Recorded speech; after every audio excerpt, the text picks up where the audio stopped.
అయితే మన కురుక్షేత్ర యుద్ధంలో కర్ణుడిని దగ్గరుండి కృష్ణుడు చంపించారు అని అంటారండి. అర్జునుడిని కాపాడి కర్ణుడిని చంపించారు అని. మెయిన్ రీజన్ ఏంటి? ఏ ఒకటి ఒక ఒక భారతంలోనే ఒక దగ్గర చెప్తారు ఏంటంటే, ఎక్కడ ధర్మం ఉంటుందో అక్కడ కృష్ణుడు ఉంటాడు, కృష్ణుడు ఉంటారు. ఎక్కడ కృష్ణుడు ఉంటాడో అక్కడ విజయం ఉంటుంది అని చెప్తారు. హ్మ్. అంటే ధర్మం ఉన్న చోటే విజయం ఉంటుంది. మీరు ప్రధానమైనది ధర్మం. ఇక్కడ మహాభారత యుద్ధం గమనిస్తే చనిపోయిన వాళ్ళల్లో మీకు భీష్ముడు ఉన్నాడు. అతను చెప్పిన విష్ణు సహస్రనామం మనం ఈరోజు కూడా చదువుకుంటున్నాం. చదువుకుంటున్నాం. విష్ణు సహస్రనామం చదివితే మనకు కూడా మోక్షం వస్తుంది, కోరికలు తీరుతాయని చెప్తున్నాం కదా. అంత గొప్ప భాగవతోత్తముడైన భీష్ముడు ఎందుకు అంపశయ మీద పడుకొని ఉండి చాలా రోజులు ఎదురు చూసి దుర్భరమైన జీవితం గడిపి లాస్ట్ నిమిషంలో అంటే శరీరానికి విపరీతమైన ఇబ్బంది కలుగుతుంటే అన్ని రోజులు బాణాల మీద పడుకొని ఉండి ఎందుకు దేహత్యాగం చేయాల్సి వచ్చింది? దుర్యోధనుడి పక్షాన ఉండి యుద్ధం చేయడం వల్ల భీష్ముడంతటి వాడికి కూడా భీష్ముడికి ఇచ్చామరణం ఉంది. అంటే ఆయన ఎప్పుడు కోరుకుంటే అప్పుడే చనిపోతారు. ఆయనని వేరే వాళ్ళు చంపలేరు. అయినప్పటికీ కూడా భీష్ముడు ఆ బాణాల మీద పడుకోనుండి ఏకాదశి వరకు ఎదురు చూసి తన మంచి కాలం వచ్చిన తర్వాత, ఉత్తరాయణ పుణ్యకాలం వచ్చిన తర్వాత ఆయన తన దేహాన్ని వదిలేశాడు. ఎందుకు ఆ ఒక్కొక్క రక్తం చుక్క కారుతుంటే బాణాల మీద పడుకొని ఆ ఇబ్బందిని, ఆ శరీర నొప్పిని ఎందుకు భరించాల్సి వచ్చింది అంటే, దుర్యోధనుడి ఆస్థానంలో ఉండి భీష్ముడు, నిజానికి భీష్ముడు తాత, దుర్యోధనుడు మనవడు, అయినప్పటికీ కూడా దుర్యోధనుడు అనేవాడు అధర్మానికి ప్రతిరూపం. ఆ దుర్యోధనుడి పంచన చేరి అతనిచ్చిన డబ్బులతో, అతనిచ్చిన రాజసుఖాలతో, అతనిచ్చిన అన్నం తింటూ బతికాడు కాబట్టి అతని వల్ల వచ్చిన శరీరము, అతని వల్ల వచ్చిన రక్తమాంసాలు ఏవైతే ఉన్నాయో వాటిని కూడా భీష్ముడు వదిలించుకొని వెళ్ళాడు. భీష్ముడు చాలా బ్రహ్మజ్ఞాని కాబట్టి భీష్ముడు ఆ ఒక్కొక్క రక్తం బొట్టు భూమి మీద వదలడం ద్వారా దుర్యోధనుడితో తనకున్న అనుభవ సంబంధాన్ని కూడా వదిలించుకొని మోక్షం పొందాడు అనమాట.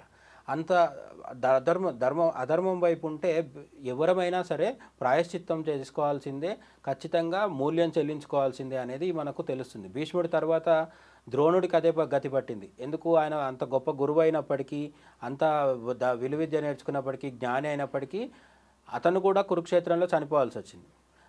ఆ తర్వాత కర్ణుడు కూడా చాలా గొప్ప వీరుడు అని ఇప్పుడు బయట అందరూ మాట్లాడుకుంటున్నారు కదా.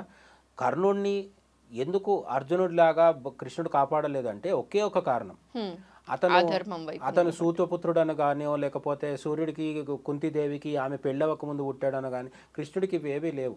కృష్ణుడు ఒక దాసికి పుట్టిన విదురుడి ఇంట్లో పోయి భోజనం చేస్తాడు. కృష్ణుడికి కులభేదాలు, వర్ణభేదాలు ఏమీ లేవు.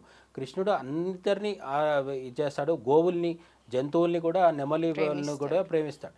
కాబట్టి ఆయన అనుగ్రహానికి పాత్రులు అవ్వాలంటే అధర్మం వైపు నిలవకపోవడం ప్రధానం. అందుకే కర్ణుని పైన కృష్ణుడు అనుగ్రహించలేదు, అర్జునుడిని అనుగ్రహించాడు. ఎందుకు అంటే అర్జునుడు నిజానికి వీళ్ళిద్దరు నరనారాయణులు. కృష్ణుడు, అర్జునుడు అనేవాళ్ళు పూర్వజన్మలో నరనారాయణులు అనమాట.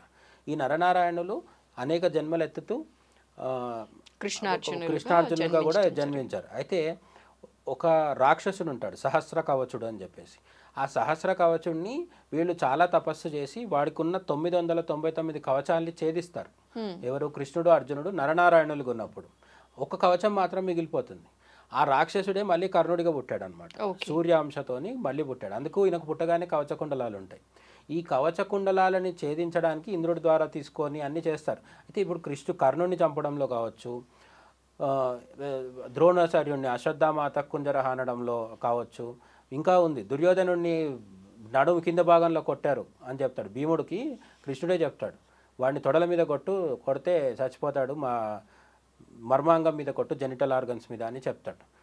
అట్లా కొట్టద్దు, యుద్ధంలో తప్పది, అది ఎవరమైనా చెప్తాం. మరి ఎందుకు చేసిండు అంటే, దుర్యోధనుడు అధర్మం వైపు ఉన్నాక ఇక వాడిని చంపడం ఏ పద్ధతిలో చంపినా తప్పులేదు అనేది కృష్ణుడు చెప్తాడు.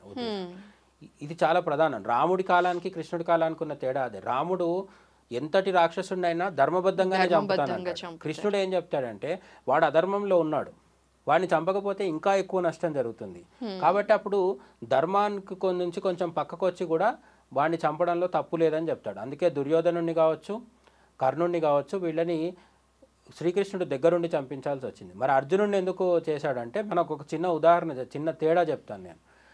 కర్ణుడు వ్యక్తిత్వం ఎట్లాంటిది అంటే, ఈ ద్రౌపదీదేవి వస్త్రాపహరణానికి కారకుడయ్యి తన వ్యక్తిత్వం అంటే తనది ఎంత తక్కువ స్థాయి, అధమ స్థాయి వ్యక్తిత్వం ప్రదర్శించుకున్నాడు.